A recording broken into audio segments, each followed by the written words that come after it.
Avant de commencer, abonnez-vous et cliquez sur la cloche de notification pour ne rien rater.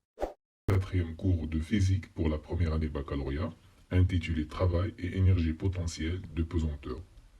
Ce cours est destiné comme d'habitude aux filières sciences mathématiques et sciences expérimentales. L'objectif c'est de connaître la signification physique de cette énergie et aussi son expression mathématique et c'est quoi la relation entre l'énergie potentielle de pesanteur et le travail du poids. Passons directement au cours. On va commencer par une petite introduction dans laquelle on va exploiter la signification physique de l'énergie potentielle de pesanteur avant de donner sa définition et son expression mathématique. Alors, nous avons parlé dans le cours précédent de l'énergie cinétique et nous avons dit que c'est une énergie liée au mouvement. Maintenant, on va voir la différence avec l'énergie potentielle de pesanteur en vous rappelant tout simplement de ce mot-là, pesanteur. Pesanteur, c'est le champ de pesanteur ou bien le champ gravitationnel.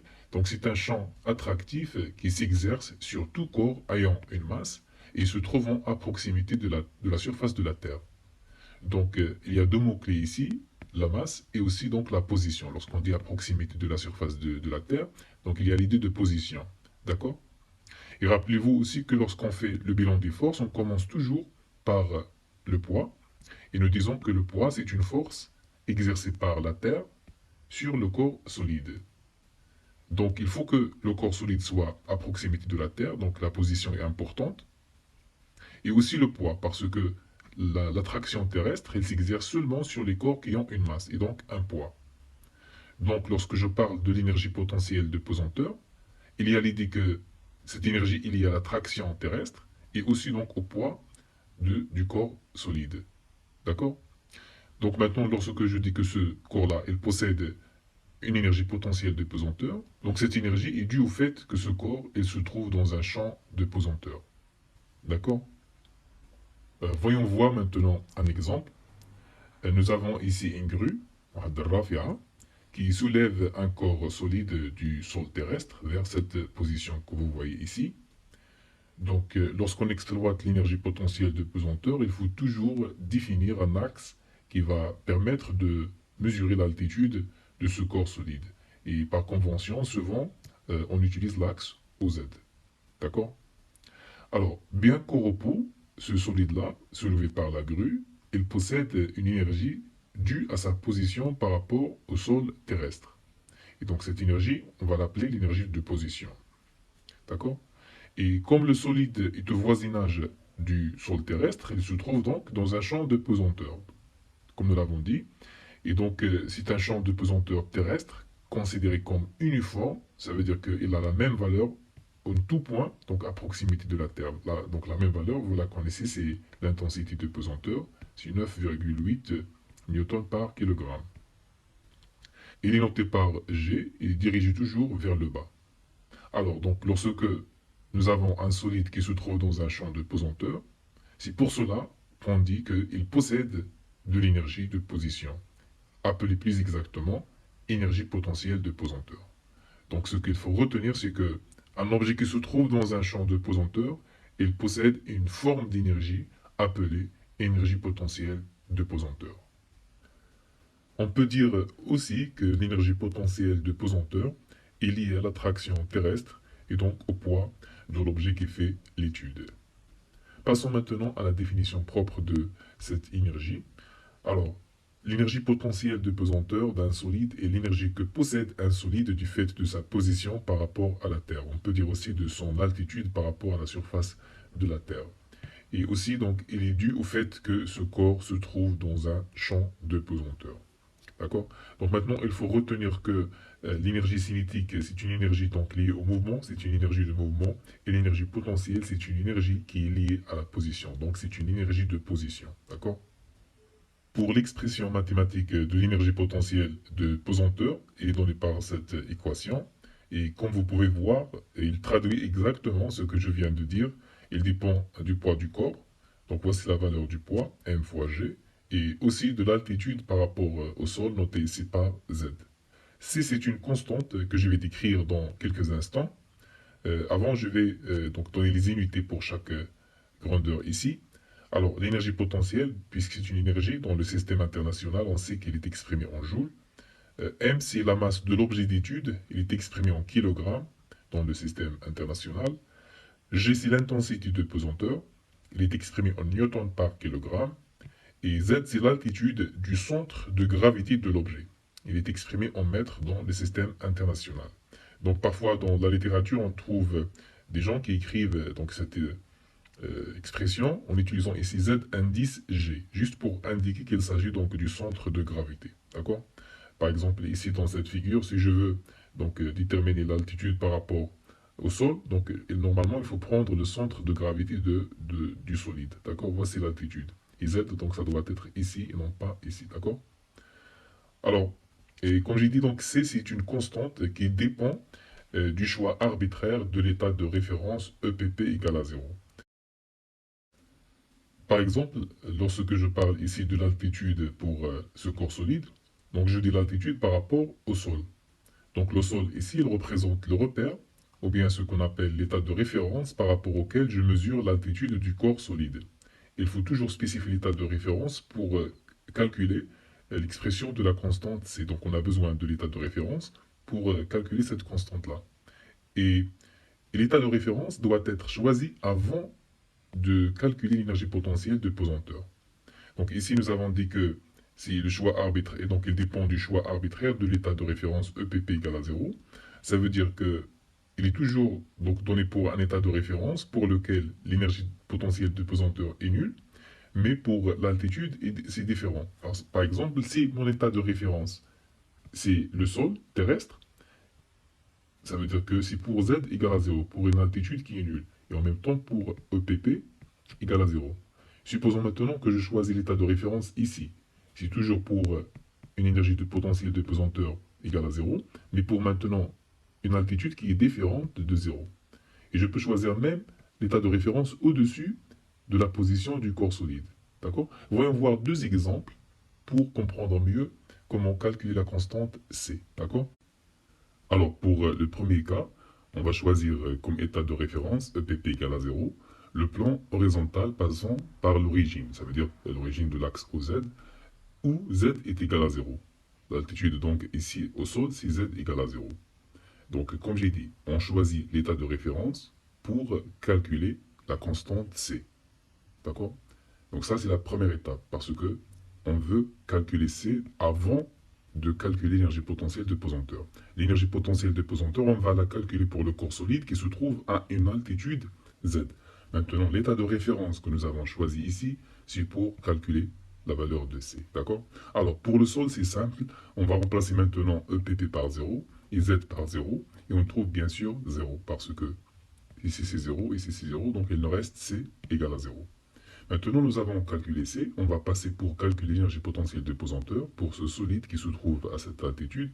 Et on trouve tout simplement mgz. Donc, on va remplacer C par 0.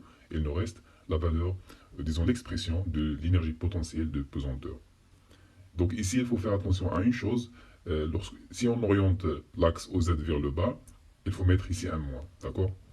Donc lorsqu'on change l'orientation de l'axe OZ, il faut mettre un signe moins. Ça, c'est très important. D'accord? Il faut faire attention. L'état de référence est choisi pour calculer C. D'accord? Et ensuite, on calcule l'énergie potentielle de pesanteur de notre système ou de notre corps solide. D'accord? Passons maintenant à un état de référence qui n'est pas à l'origine, qui n'est pas donc au sol. Alors, on choisit comme état de référence EPP égale à 0 le plan horizontal passant par le point G0 que vous voyez ici, d'altitude Z égale à Z0. Donc l'état de référence est toujours pour une énergie potentielle de pesanteur nulle. Maintenant, l'altitude n'est pas nulle, d'accord, parce qu'on n'est pas au sol. Donc on va utiliser cet état de référence pour calculer C. On va remplacer tout simplement Z par Z0 dans l'équation et EPP par 0. Donc ici c'est 0 et ici c'est Z0. Donc il nous reste tout simplement C est égal à moins mgz0. D'accord? Donc vous voyez qu'il n'est pas nul maintenant parce qu'on a choisi un état de référence qui est au-dessus du sol. Et donc maintenant on va calculer l'énergie potentielle de pesanteur parce que nous avons l'expression de C. Donc c'est mgz moins C, donc plus C qui est moins mgz0. On va factoriser par mg et on obtient finalement mg facteur de z moins z0. D'accord? Donc Ici, encore une fois, si on oriente l'axe OZ vers le bas, il faut ajouter un signe moins. D'accord? Donc, il faut faire attention. L'état de référence, on l'utilise pour calculer l'expression de la constante C. Et ensuite, on calcule l'énergie potentielle de pesanteur pour le solide. Pour le signe de l'énergie potentielle de pesanteur, voyons voir ça sous forme d'une remarque. Alors, lorsque Z est supérieur à Z0, ça veut dire que l'énergie potentielle de pesanteur est positive. Lorsque Z0 est supérieur à Z, donc l'énergie potentielle de pesanteur est négative. Et lorsque Z égale à Z0, bien sûr, il est nul. Et donc, dans ce cas, on dit que l'énergie potentielle de pesanteur est une grandeur algébrique. Donc, ils peuvent voir un signe positif ou bien un signe négatif. Donc, dans le cas Z égale à Z0, ça veut dire ici tout simplement qu'on prend l'état de référence à la même altitude où se trouve le solide. D'accord? Ça veut dire que l'altitude du corps solide par rapport à l'état de référence dans ce cas, c'est 0. Et donc, nous avons une énergie potentielle de pesanteur nulle. Une autre remarque, alors l'énergie potentielle de pesanteur est 2 temps plus grande que l'altitude de l'objet d'étude par rapport au sol est grande. Ça veut dire que si j'ai un solide donc à cette altitude-là, il aura sûrement donc une énergie potentielle de pesanteur supérieure à celui qui se trouve donc, à une altitude qui est plus petite. D'accord? Donc l'énergie potentielle de pesanteur, il augmente avec l'altitude. Il faut faire attention à une seule chose, parce que la masse est aussi un paramètre important. Donc l'énergie potentielle de pesanteur, il augmente avec la masse. Et donc, si j'ai un objet ici qui a une masse très supérieure à celui-là, on peut avoir donc un objet qui a une altitude très petite, mais avec une énergie potentielle de pesanteur plus grande que celui qui donc, a une altitude qui est grande. D'accord? Donc il faut savoir que l'énergie potentielle de pesanteur augmente lorsque la masse de l'objet d'étude augmente aussi. Et donc on conclut pour cette première partie que l'énergie potentielle de pesanteur dépend de 2 paramètres importants, l'altitude par rapport à l'état de référence et la masse de l'objet. Passons maintenant à la deuxième partie de ce cours, la variation de l'énergie potentielle de pesanteur. Donc potentiel c'est avec 2 LE, d'accord? La variation de l'énergie potentielle de pesanteur d'un solide lors de son déplacement d'un point A d'altitude ZA à un point B d'altitude ZB est donnée par delta EPP. Donc, on note toujours la variation en physique par la lettre grecque delta. Donc, c'est l'énergie potentielle de pesanteur de l'état final moins l'énergie potentielle de pesanteur de l'état initial. L'état final ici, c'est le point B et l'état initial, c'est le point A. Donc on va remplacer les énergies potentielles de pesanteur par leur expression en utilisant cette équation. Alors pour le point B, on aura mgzb plus C. Et pour le point A, donc ça doit être mgza plus C. Et nous avons ici le signe moins parce que c'est moins ici, d'accord? Donc on va simplifier plus C avec moins C. Il nous reste mgzb moins mgza. On va factoriser par mg pour trouver finalement mg facteur de zb moins za. Donc voici l'expression de la variation de l'énergie potentielle de pesanteur. Et remarquez ici qu'il ne dépend pas de C, donc il ne dépend pas de l'état de référence. Ça, c'est un résultat très important de ce cours. La variation de l'énergie potentielle de pesanteur ne dépend pas de l'état de référence. Alors, lorsque ZB est supérieur à ZA, ça veut dire que la variation de l'énergie potentielle de pesanteur est positive. Et dans ce cas, on dit que le corps solide, il s'élève, donc il s'élève vers le haut. Bien sûr, en considérant que l'axe OZ, il s'oriente vers le haut. Alors, pour le cas contraire, lorsque ZA est supérieur à ZB, dans ce cas, la variation de l'énergie potentielle de pesanteur est négative, et donc le solide, dans ce cas, il s'abaisse vers le bas. D'accord? Voyons voir maintenant la relation entre le travail du poids et l'énergie potentielle de pesanteur.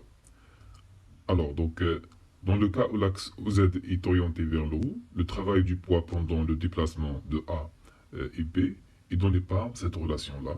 Donc, si vous avez oublié d'où vient cette relation-là, veuillez consulter le deuxième cours de physique, le travail et puissance d'une force. Donc, nous avons vu cette relation dans le deuxième cours. Donc, c'est M fois G fois la différence entre l'altitude de départ et l'altitude d'arrivée. Donc, c'est le contraire de ce que nous avons trouvé ici. Et donc, on va établir cette relation entre, donc normalement ici c'est delta EPP, d'accord? Donc, delta EPP, pendant le même déplacement est donné par cette relation-là.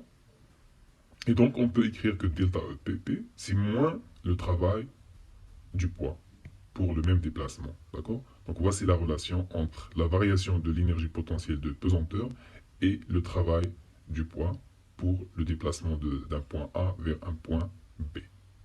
Donc, on dit dans ce cas que la variation de l'énergie potentielle de pesanteur est égale, donc entre deux points A et B, est égale à l'opposé du travail du poids lors donc du même déplacement de A vers B. D'accord? Et donc, une remarque très importante, lorsque le travail est négatif, ça veut dire donc lorsque le travail est résistant, dans ce cas, on dit que le corps solide, il monte, ou bien il s'élève dans ce cas. Donc, un travail qui est négatif, avec ce signe moins, ça nous donne une variation d'énergie potentielle de pesanteur qui est positive. Et donc, ceci est consistant avec ce que nous avons dit ici. Le solide, il s'élève. Et on dit dans ce cas que l'énergie potentielle, la variation de l'énergie potentielle de pesanteur, il augmente. D'accord?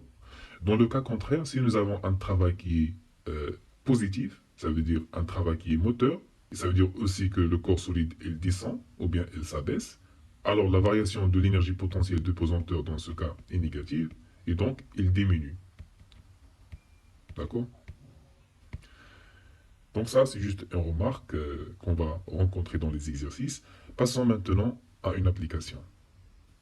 Alors, un parachutiste de masse M égale à 70 kg est largué à 1500 mètres d'altitude. Donc largué, ça veut dire laisser tomber d'un avion à 1500 mètres d'altitude et attiré sur le sol au niveau de la mer.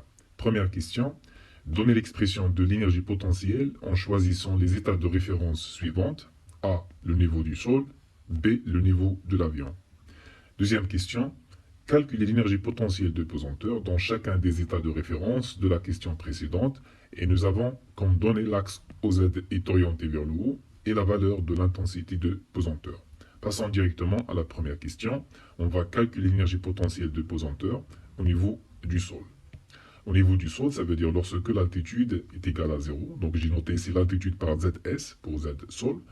Et donc, l'état de référence EPP égale à 0 pour ZS égale à 0. On va les remplacer tout simplement dans l'équation de l'énergie potentielle de pesanteur pour extraire l'expression de C. C'est tout simplement 0. Donc, j'ai dit auparavant que au sol, C c'est toujours 0. D'accord? Donc, au niveau du sol, EPP égale à 0, ZS égale à 0. Et donc, C est égal à 0. Et donc, je vais remplacer C par 0 ici. Il nous reste donc maintenant l'expression de l'énergie potentielle de pesanteur pour le parachutiste, pour l'altitude où se trouve le parachutiste. D'accord? On vous donne ici l'expression et non pas la valeur, parce qu'on ne spécifie pas donc à quelle altitude il se trouve le parachutiste. D'accord? Donc EPP égale à mgz. D'accord? Pour la deuxième question, en disant pour le niveau de l'avion, on va calculer maintenant l'énergie potentielle de pesanteur lorsque l'état de référence est au niveau de l'avion. Donc, appelons donc l'altitude au niveau de l'avion ZA. Donc, l'état de référence ici, EPP égale à 0, ZA. On va remplacer EPP par 0, et ZA, et Z par ZA. D'accord? Et on obtient finalement C est égal à moins mgza. On sait que l'altitude où se trouve l'avion, c'est 1500 mètres. Et donc, on peut écrire maintenant l'énergie potentielle de pesanteur. Donc, c'est mgz moins mgza. D'accord? Et ZA, c'est tout simplement 1500 mètres. Donc, on peut écrire que l'expression de l'énergie potentielle de pesanteur dans ce cas, c'est mg, facteur de Z moins ZA, ou bien 1500 mètres.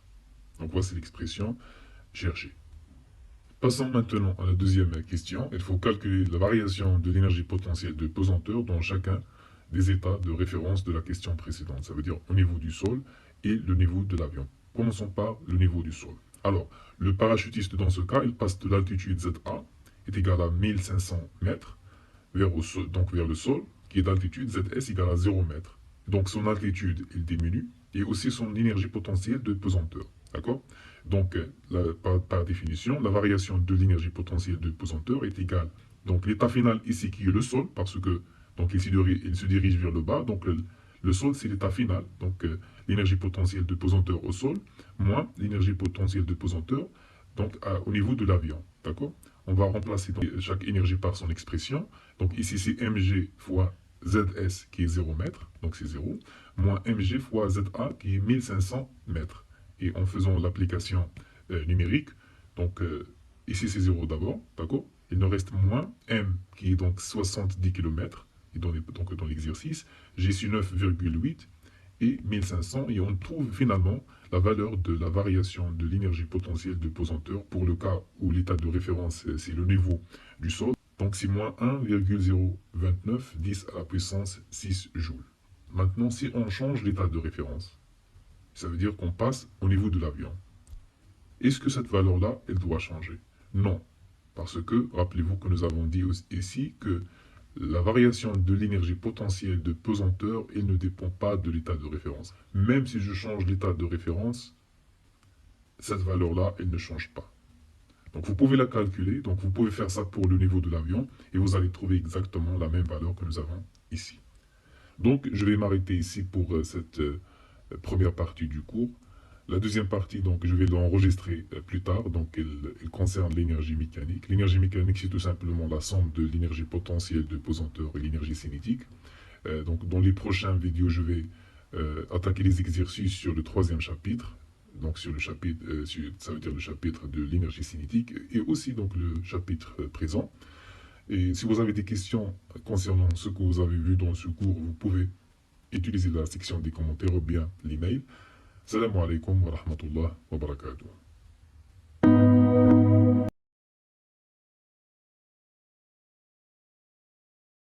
L'énergie mécanique, donc c'est une partie très simple, à condition d'avoir compris c'est quoi l'énergie cinétique et aussi c'est quoi l'énergie potentielle de pesanteur.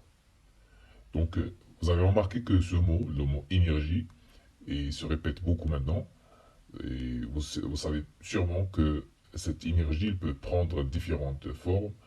Vous avez entendu parler de l'énergie thermique, l'énergie électrique et aussi l'énergie chimique que vous allez voir l'année prochaine, l'énergie nucléaire. Mais dans ce cours, qui est donc un cours de mécanique, on s'intéresse aux différentes formes d'énergie mécanique. D'accord? Ça veut dire celles qui sont liées à la position et au mouvement. Et nous avons vu que l'énergie cinétique, c'est l'énergie que possède un objet à cause de sa vitesse ou bien donc son mouvement, d'accord? Et nous avons vu aussi que l'énergie potentielle de pesanteur, donc c'est celle qui possède un objet à cause de sa hauteur, ou bien donc sa position par rapport à la surface de la Terre. D'une manière générale, l'énergie ne peut être ni créée ni détruite. On dit qu'elle se conserve, et on va voir que cette propriété de conservation est en fait un principe fondamental de la physique. On va explorer ça plus tard dans ce cours. Maintenant, je vais donner la définition de l'énergie mécanique en utilisant un exemple. D'accord? Nous avons ici un arbre avec 10 pommes. Imaginons que cette pomme ici, qui se trouve donc à une altitude par rapport au sol, donc bien sûr cette pomme-là, elle possède de l'énergie.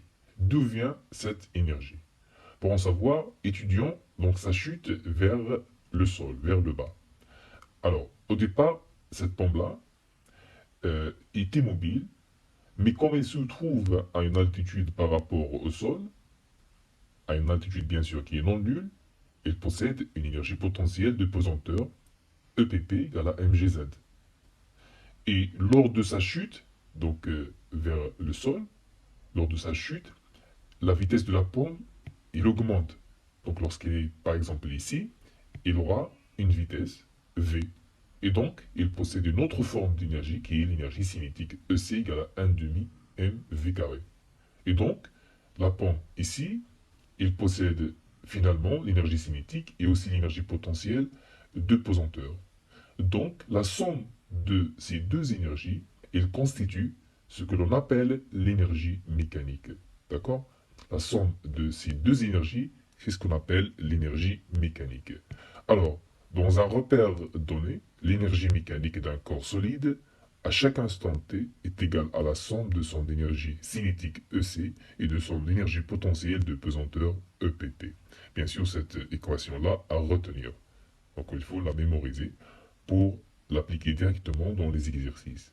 Et nous avons vu dans les deux dernières vidéos que l'énergie cinétique est là comme unité dans le système international, le joule, la même chose pour l'énergie potentielle de pesanteur, et bien sûr, ça sera la même chose pour l'énergie mécanique. Toutes les énergies, ils sont exprimés en joules dans le système international.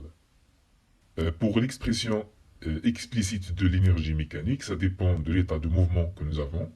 Est-ce que nous avons un mouvement de translation ou bien un mouvement de rotation? Parce que nous avons vu dans le premier cours sur l'énergie cinétique que l'expression de l'énergie cinétique est différente.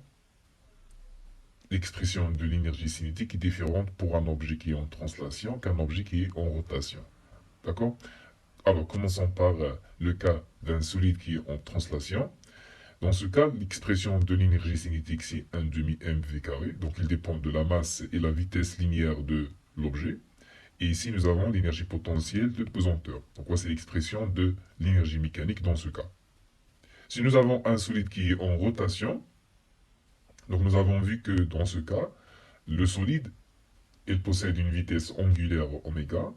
Et pour la masse, donc la propriété qui est à la masse dans le cas d'une rotation, c'est ce qu'on appelle le moment d'inertie. Donc j'ai expliqué en détail c'est quoi le moment d'inertie dans la vidéo sur l'énergie cinétique. Alors dans ce cas, on écrit que l'énergie cinétique c'est 1 demi G delta oméga carré plus donc l'énergie potentielle de pesanteur, c'est toujours mgz plus C. Donc voici l'expression de l'énergie mécanique dans le cas d'un solide qui est en rotation. Alors, l'énergie mécanique, comme l'énergie potentielle de pesanteur, il dépend de l'origine des altitudes. Il est défini donc à une constante additive près, C, et on dit que l'énergie mécanique, il dépend aussi de l'état de référence choisi, parce que nous avons vu que pour déterminer cette constante C, il faut donc choisir un état de référence où l'énergie potentielle de pesanteur est nulle. D'accord? Donc l'énergie mécanique, elle dépend de l'état de référence choisi aussi. D'accord? Alors passons maintenant pour décrire la conservation de l'énergie mécanique. Comme j'ai dit, c'est l'un des principes fondamentaux de la physique. Pour comprendre cette conservation, prenons deux exemples. Le premier exemple, c'est le cas d'une chute libre. Alors, un solide qui est en chute libre, ça veut dire qu'il n'est soumis qu'à son poids. La seule force qui s'exerce sur le solide dans le cas d'une chute libre, c'est le poids. On néglige tout frottement et on néglige aussi toutes les forces, les autres forces qui peuvent donc s'appliquer sur le solide. On va considérer donc un corps solide en chute libre qui se déplace d'un point A vers un point B. Et on va appliquer le théorème de l'énergie cinétique entre TA, donc l'instant où l'objet ou le corps solide est au point A, et TB, l'instant où le solide est au point B. Alors, la variation de l'énergie cinétique est égale à la somme des travaux des forces extérieures qui s'exercent sur le solide. Bien sûr, puisque dans une chute libre, la seule force qui s'exerce sur le solide, c'est le poids. Donc, on aura la variation de l'énergie cinétique est égale au travail du poids dont le point d'application se déplace de A vers B. D'accord? Et nous avons vu dans le deuxième cours sur l'énergie potentielle de pesanteur, donc nous avons trouvé une propriété très importante, c'est que la variation de l'énergie potentielle de pesanteur est égale à l'opposé du travail du poids. On va utiliser cette propriété, ça veut dire on va remplacer le travail du poids ici par moins delta EPP. D'accord?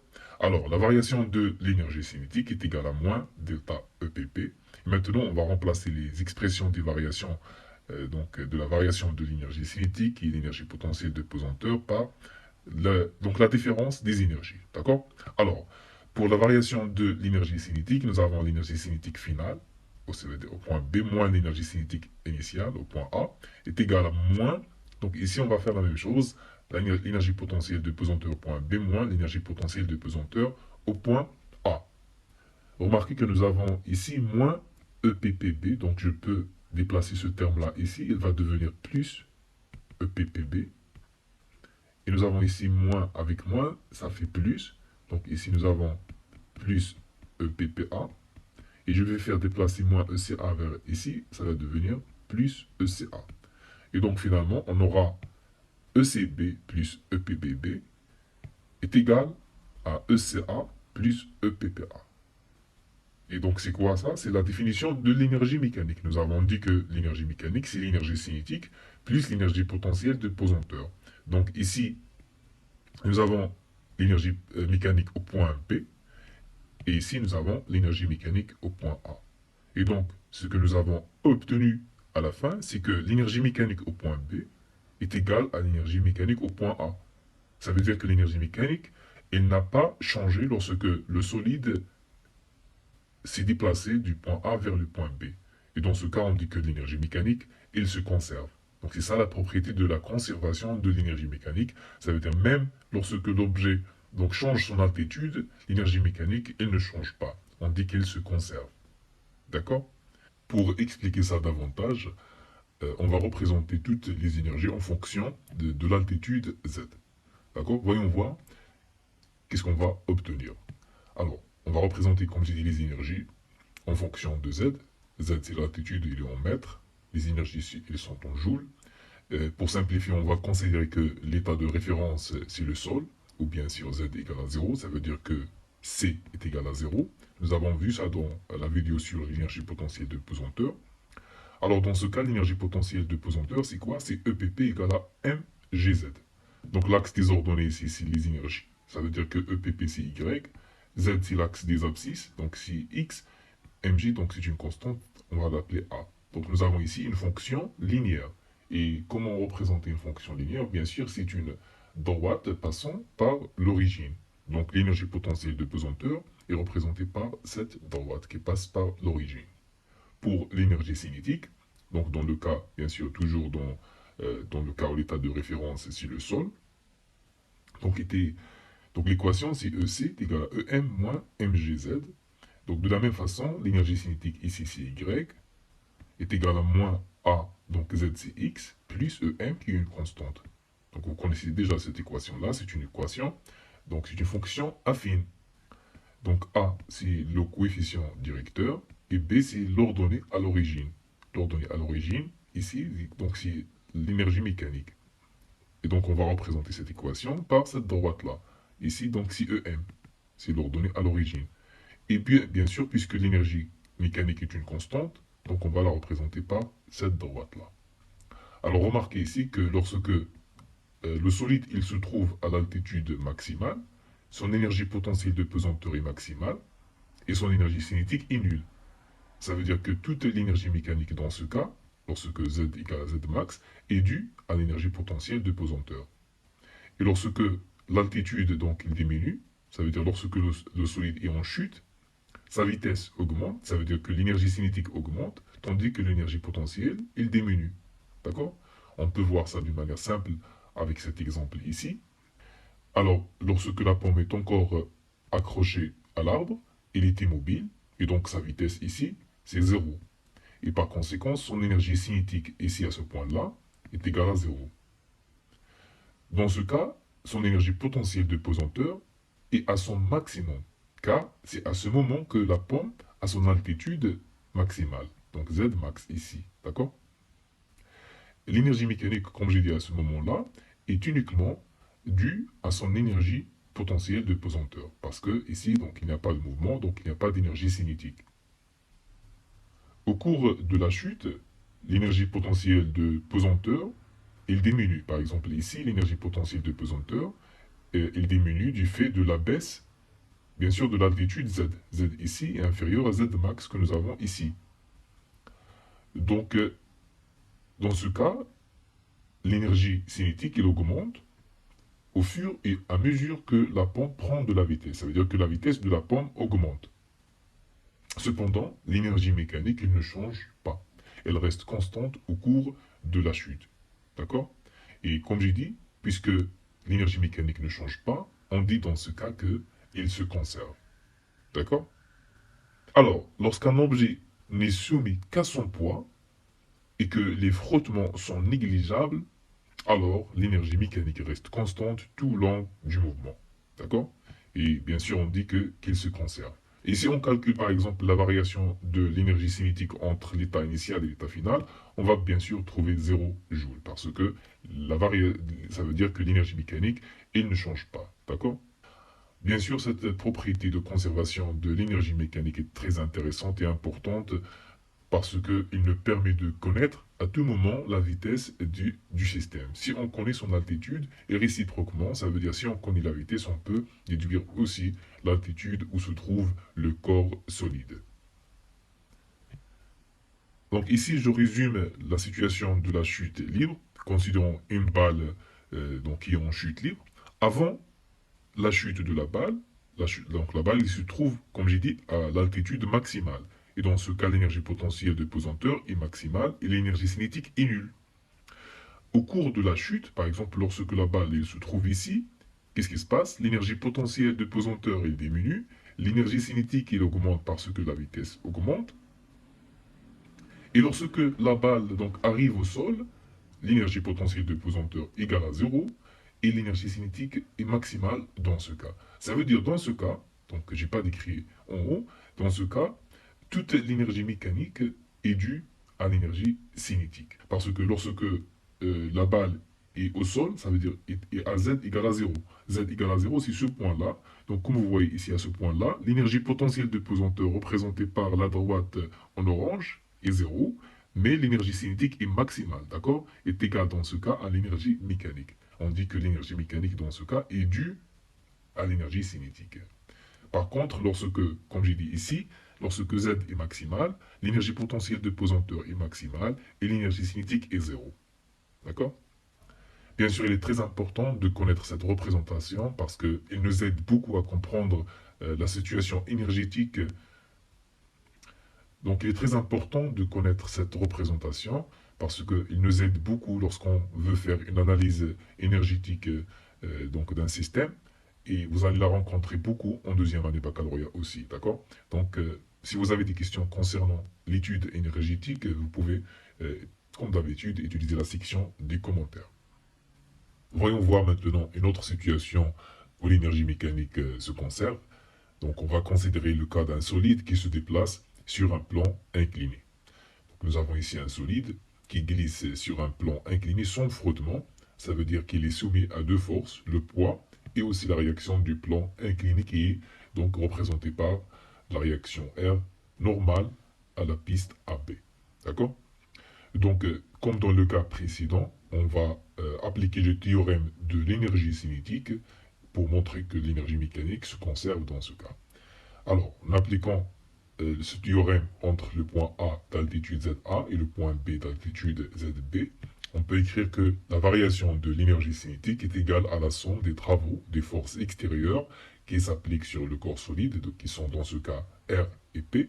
Donc on peut écrire que ECB, donc l'énergie cinétique à l'état final, moins ECA, l'énergie cinétique à l'état initial, est égal au travail du poids plus le travail de la réaction normale, la réaction du plan incliné sur le corps solide. Alors, bien sûr, puisqu'il n'y a pas de frottement et la réaction du plan incliné est perpendiculaire au vecteur déplacement AP, le travail de cette force-là est zéro. D'accord?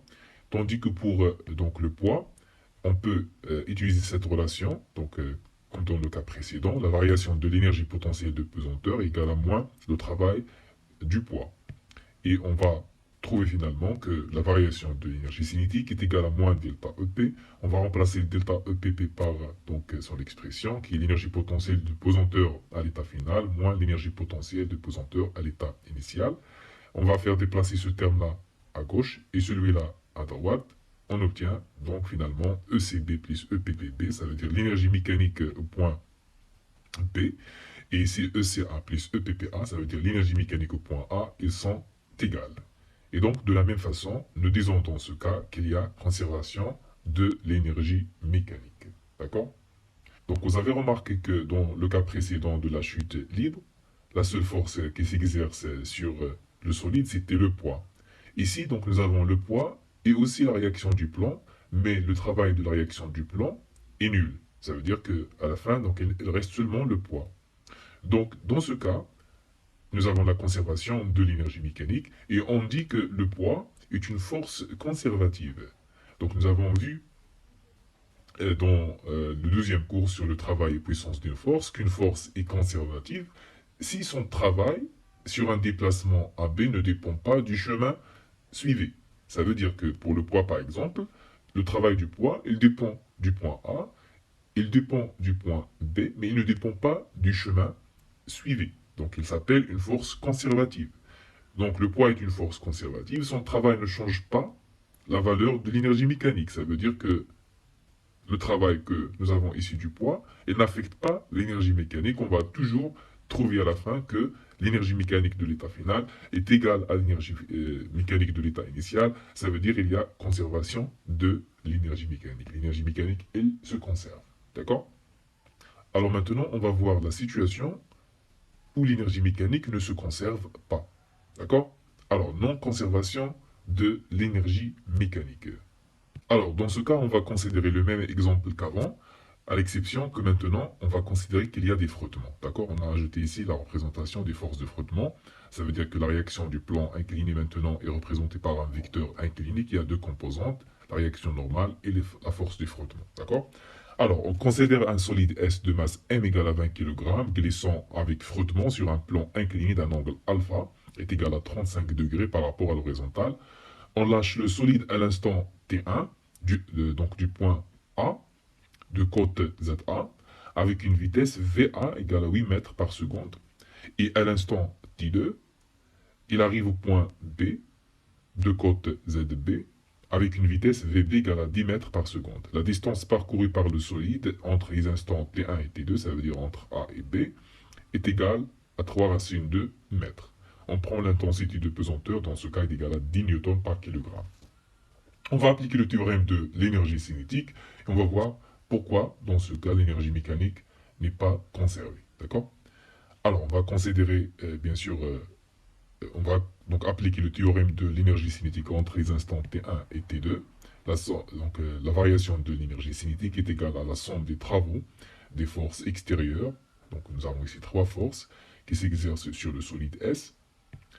Donc, nous avons delta E, c'est égal à WP, donc le travail du poids, plus le travail de la réaction normale, plus le travail de la force du frottement. Alors, on sait que le travail du poids est égal à moins delta EPP, donc on va utiliser cette équation. Et aussi, on sait que la réaction normale, le travail de la réaction normale est égal à 0 parce qu'il est perpendiculaire au déplacement AB. D'accord? Donc, ce qui reste ici dans cette équation, delta EC est égal à moins delta EPP, d'accord? Plus le travail de la force du frottement. Donc je vais faire déplacer ce terme-là à gauche. On va obtenir delta EC plus delta EPP est égal donc au travail de la force du frottement. Bien sûr, delta EC plus delta EPP, c'est la variation de l'énergie mécanique. On peut écrire donc delta EM égale à le travail de la force du frottement. Bien sûr, on sait que le travail de la force de frottement est négatif parce que l'angle entre donc, cette force-là et le vecteur déplacement, c'est pi. D'accord? Donc cosinus de pi, c'est moins 1. Donc nous avons moins F fois AB qui est négatif. Alors donc, dans ce cas, au cours du glissement d'un corps solide sur un plan incliné avec frottement, ça c'est très important, la variation de l'énergie mécanique, delta EM, est égale au travail de la force du frottement. D'accord? Bon, donc, pour qu'il y ait conservation, nous avons dit dans le cas précédent qu'il faut que delta EM est égal à 0. Mais puisque delta EM égale à ici le travail de la force du frottement, ça veut dire quoi? Ça veut dire que l'énergie mécanique, elle ne se conserve pas en présence du frottement. D'accord? En fait, on peut montrer que la variation de l'énergie mécanique a une valeur négative parce que nous avons donné ici les valeurs de la masse, la vitesse initiale, la vitesse finale. Donc on peut faire l'application numérique en partant de cette équation-là. Delta EM égale à delta EC plus delta EPP en remplaçant delta EPP par, bien sûr, le travail du poids. Alors, nous avons delta EM égale à delta EC moins le travail du poids. Pour la variation de l'énergie cinétique, donc c'est l'énergie cinétique de l'état final, moins l'énergie cinétique de l'état initial. Et pour le travail du poids, donc c'est mgAB sinus alpha. Normalement, c'est mgh. Bien sûr, puisque le solide, il descend cette piste AB, et h, donc c'est cette distance-là. H, c'est le côté opposé de l'angle alpha. Donc sinus alpha est égal à h sur l'hypoténuse qui est AB. Et donc h est égal à AB fois sinus alpha. D'accord? Donc, d'où expression que nous avons ici. Et on peut faire maintenant l'application numérique. Nous avons donc 1 demi fois m, m c'est 20 kg, vp c'est 10, donc 10 au carré, moins 1 demi M qui est 20, VA c'est 8, moins M ici c'est 20 kg, G c'est 10 newtons par kilogramme, AB c'est 3, racine 2, alpha c'est 35 degrés, et donc en faisant ce calcul-là, on trouve finalement que delta EM égale à moins 126 joules, et donc c'est une valeur négative qu'on attendue, d'accord? Donc dans ce cas, on dit que le signe négatif que nous avons ici, il montre la diminution de l'énergie mécanique au cours du mouvement du solide, et cette diminution correspond au travail des forces de frottement comme montré ici. Ça veut dire que l'énergie mécanique, elle diminue à cause des forces de frottement appliquées sur le solide. D'accord? Et on dit aussi dans ce cas que les forces de frottement ne sont pas conservatives. D'accord? Donc c'est au contraire de ce que nous avons pour le poids. Le poids, c'est une force conservative. C'est pour cela que nous avons trouvé que l'énergie mécanique, elle se conserve. Dans le cas des forces de frottement, donc ce sont des forces non conservatives. Et donc l'énergie mécanique, dans ce cas, elle ne se conserve pas. D'accord? Alors comment on peut interpréter ces résultats? D'une manière générale, ou par convention, lorsque un système physique, ou bien donc dans ce cas un système mécanique, le corps solide, reçoit de l'énergie donc, du milieu extérieur, dans ce cas, on a un travail qui est positif. Donc, on sait que le travail, c'est un mode de transfert d'énergie. Et aussi, le transfert thermique, dans ce cas, reçu est positif. Mais le cas qui nous intéresse, c'est ce cas-là, parce que nous avons ici un travail donc de la force de frottement qui est négatif. Donc, lorsque nous avons un travail négatif, ça veut dire que c'est le système mécanique qui libère de l'énergie vers le milieu extérieur. C'est le corps solide qui libère de l'énergie vers le milieu extérieur. Et dans ce cas, une partie donc d'énergie mécanique qui n'est pas conservée est transformée donc en énergie, ce qu'on appelle énergie calorifique, ou bien la chaleur tout simplement, qui est négative. Donc c'est un transfert thermique cédé par le milieu extérieur, par le corps solide, vers, donc par le système mécanique, qui est le corps solide, vers le milieu extérieur. On peut écrire donc que au cours du glissement avec frottement d'un corps solide sur un plan incliné, l'énergie mécanique il diminue, donc il n'y a pas de conservation. En effet, à cause des frottements, une partie donc de l'énergie mécanique se transforme en énergie, ce qu'on appelle énergie calorifique, Q, qui provoque un échauffement du système, du corps solide, donc il va se réchauffer, et bien sûr aussi l'air environnant, ça veut dire l'air aux alentours donc, du corps solide. Et donc on dit que le système, dans ce cas, le corps solide, libère une énergie calorifique à l'extérieur, et on peut écrire que delta EM égale à le travail de la force de frottement égale à moins Q. D'accord? Donc le transfert thermique ici, comme j'ai dit, c'est la chaleur, tout simplement. En présence des frottements, donc, le système perd peu à peu de l'énergie mécanique, et celle-ci, ça veut dire l'énergie mécanique, est convertie en énergie thermique. Delta EM égale à moins Q. Parce que j'ai dit au début que l'énergie, d'une manière générale, elle ne peut pas être détruite, elle ne peut pas être créée. Et puisque donc l'énergie mécanique dans ce cas, elle diminue, donc où est cette énergie-là? Donc cette énergie est transférée en énergie thermique. Donc c'est un transfert thermique que nous avons dans ce cas. Alors c'était la dernière partie de ce cours-là. J'espère que j'ai réussi à vous transmettre les idées principales de ce cours-là d'une manière simple. Si vous avez des questions, vous pouvez me contacter par email. Vous pouvez aussi donc laisser des commentaires dans la section des commentaires. À la prochaine fois. Salam alaikum wa rahmatullahi wa barakatuh.